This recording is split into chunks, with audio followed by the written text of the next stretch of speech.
right, that's Carrie's Matthews. She's a Welsh singer-songwriter. She also has I believe she still has a radio show on the BBC.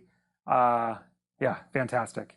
Okay, so Chardonnay. It's native to southern Burgundy, down here in this area of Côte Chalonnais, which is just south of, if you're familiar with Burgundy, it's just south of the Côte d'Or, which is like the really famous area of Burgundy where you have all the real fancy ground crus and all that kind of stuff. Just south of there, you have Côte Chalonnais. And this really whole area, Côte Chalonnais, Mâconnais, is a lot of Chardonnay. Its first mentions in texts are kind of like the late 1500s. The parents of Chardonnay are actually Pinot Noir and Gouais Blanc, which you may not be familiar with. Honestly, I've never had Gouais. The only Gouais that I know of is actually in Rutherglen in Australia. Rutherglen, by the way, is really known for muscat production. These fortified sweet muscats called Rutherglen Muscat, which is quite delicious. This is, one of these leaves here is Chardonnay, one of these leaves is Pinot. It's very easy to tell what it is, but you can notice the leaf shape, right? The leaf shape is very similar because Chardonnay comes from Pinot Noir. You can tell the difference simply by looking at what we call the petiolar sinus. That little leaf stem is the petiole, and the hole there is the sinus. And then you see that vein there and that vein there. On Pinot Noir, you're going to have tissue across the vein. And then over here on Chardonnay, you can see there's no tissue there. You see that? See, it's a naked, it's what we call a naked petiolar sinus. Those veins are naked. As we're there, they're covered up by tissue. That is Chardonnay. Okay, so now you are ampelographers. All right, so now you can identify grapevines. Perfect. It's what you've always wanted, I'm sure. So viticulturally, they're small, tight clusters with thin skins. Therefore, because of that cluster architecture, they're very prone to getting diseases like botrytis and powdery mildew, again, which are two major diseases globally. They're kind of low to moderate vigor, and they generally yield on the lower side of things, but it really kind of depends. It can vary. The cropping loads can vary, or yields can vary depending on where you're growing it. So you can get it actually crops pretty high, but generally it's on the lower side. And it's pretty adaptable to a lot of different climates. So there's really good Chardonnay made in cool climates as well as warm climates. I wouldn't say there's good Chardonnay necessarily made in hot climates, but still cool, warm climates. You can make very cool wine, very interesting wines of different styles. It tends to be a very early ripener. For many of us, it's kind of the first grape in the door. And I also call it the canary in the coal mine variety because a lot of times it's so disease prone that it tends to be, like for me and for many of us that grow Chardonnay, it tends to be the first grape that gets disease in our vineyard. So I spend a lot of time scouting and Chard if I have it on the property.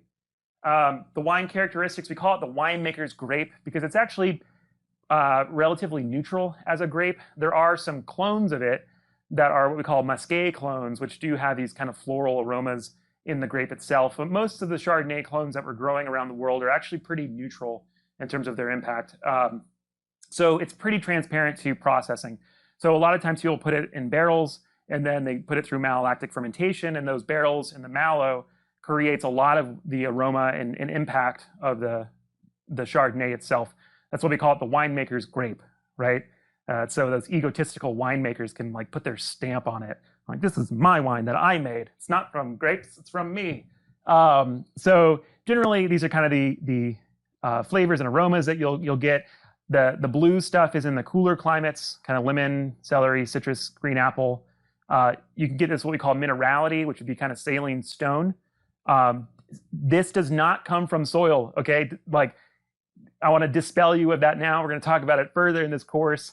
But when people say minerality, it does not come from the soil itself. It's not pulling up minerals. That's Looney Tunes. And then this is kind of warmer climate, almond, lemon, honeysuckle. And then this is really kind of getting into the hot climates when it starts to move into stone fruits and tropical fruits. And then these, vanilla, dill, coconut, creme brulee, butter, are coming from a lot of winemaking practices. So vanilla, dill, coconut, creme brulee is coming from barrels. Butter would be coming from malolactic fermentation. Pinot Noir. So Pinot Noir is the OG of the grape world.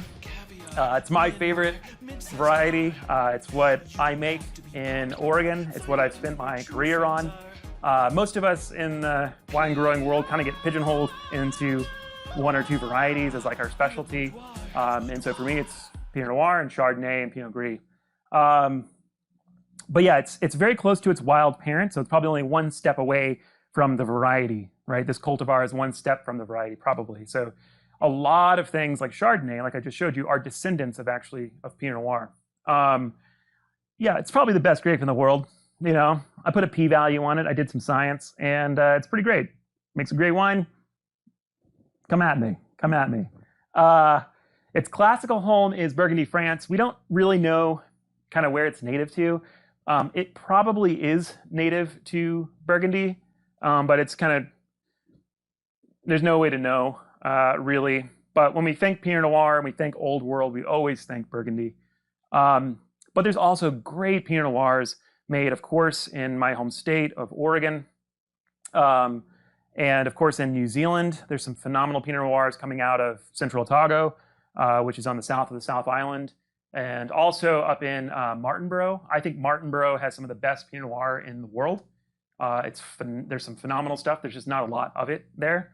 And then there's some Pinot Noir in Marlborough, which is fine. it's all right. I don't know. Like, yeah, is what it is. Tasmania in Australia, that little island to the south there, off of South Australia. Tasmania makes some phenomenal Pinot Noir. Again, there's not much of it, so it's really hard to find, and it's quite expensive. And California does all right too. As an Oregonian, it's always hard to say that. But phenomenal Pinot Noirs coming out of Russian River Valley, but also I think some of the best Pinot Noirs coming out of Anderson Valley, which is quite cool, as well as the Sonoma Coast is phenomenal. Okay. So Pinot Noir, there's tons of variability within Pinot because Pinot's so old, right? So there's so much genetic variation in this variety, much more than many other grapes that we're growing.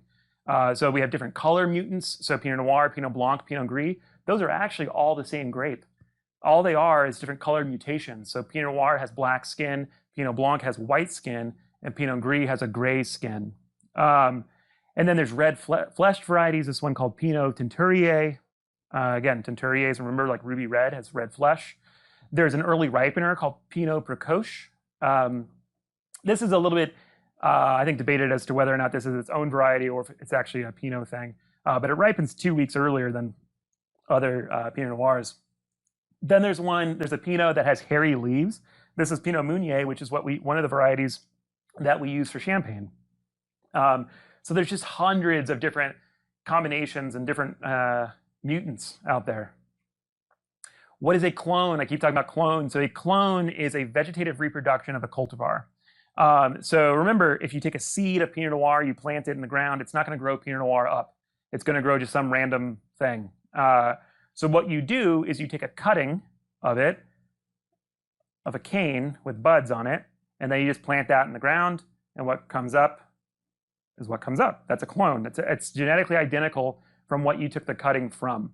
So what happens is we'll have these cultivars out in the field, and then folks, like over time, folks will see some variation, and they'll see some plant, and it might have a big cluster or a loose cluster, or the fruit tastes different, and they're like, oh, that's cool. And they'll take a cutting of it, and then they'll propagate it, and then that becomes a new clone. So these are different clones of Pinot Noir. So you have clone 23, which is what we call Mariafeld, and you can see it's gigantic, right? It's a huge cluster. And then these little guys are here. Look at them, they're so small. So yeah, that's just one kind of difference in clone. It's just those yields. Pinot Noir has way more clones than many of the varieties that we're growing. And the clone matters much more in Pinot. I would say it's an opinion, but I think it matters much more than like in Cabernet Sauvignon, Merlot, these younger varieties where the clone really, like, not much changes between clone.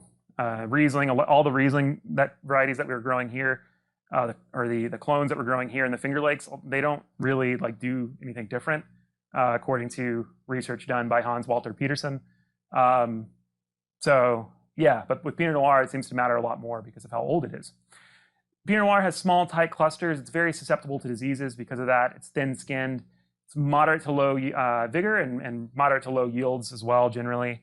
Also, a lot of the low yield is because we have a lot of us, many people, apply sort of a dogma around yields, and we just drop crop willy-nilly without thinking critically about crop loads, which we'll talk about in a class down the line.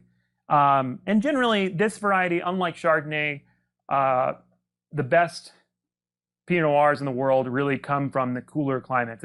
It's not as friendly to different climates as Chardonnay, where Chardonnay, like I said, you can make a really nice Chardonnay in a warm climate. It's a little harder with Pinot. It starts to lose its kind of nuance. It's a very light, subtle wine with, backed with acid. So when you put it in a warm climate, it kind of loses some of that subtlety and nuance. So the wine characteristics, it's very pale, right? It's basically see-through. So if you guys get a Pinot Noir and it's dark and you can't see through it, that's probably something that happened in the cellar where they added color. Or it's a very warm climate Pinot Noir and it's probably not going to be that great. I don't know. Some Californians would say it's the best, and Paso Robles Pinot Noir. It's gross. But generally, it's pretty pale and you can see through it. The flavors tend to be on the red fruit spectrum, but we also get these kind of mushroom, wet forest floor, wet leaves. It's beautiful. As an Oregonian, I love it because it kind of reminds me of like walking through the Umpqua National Forest and smelling the leaves and everything else, right? So, and then of course these would be barrel aromas because a lot of times we put this in barrel. Tannins tend to be on the lower side, acids tend to be on the higher side. So it's kind of a light, very nuanced, subtle wine. It is used in sparkling wine production, in champagne. So you can have like a Blanc de Noir, which is a white of black is what it means in French, but a Blanc de Noir is a champagne made from Pinot Noir or Pinot Meunier, made from the red grapes. And then Blanc de Blanc is made from Chardonnay. And actually, I don't know if Blanc de Noir is just Pinot Noir. It might just be 100% Pinot Noir and no Pinot Meunier whatsoever. By the way, in Champagne, there's actually 7 grapes that are allowed in the AOC. It's 99% of what Champagne is actually Chardonnay, Pinot Noir, Pinot Meunier. But you can actually have Pinot Blanc, Pinot Gris, Petit Meslay, and Arbana as well. This is a wine here that's actually made from all 7 of those grapes. It's called Le Nombre d'Or. It's fine. I don't know. It's not anything really special. It's kind of fun to drink it because you're having all 7 grapes. But it doesn't really. I don't know. It's fine. But generally, like I said, 99% is just those 3 grapes. Okay. Pinot Noir and Chardonnay are both likely native to Bordeaux, Sonoma, Burgundy, Languedoc, Roussillon. So yeah, so Burgundy. Nice.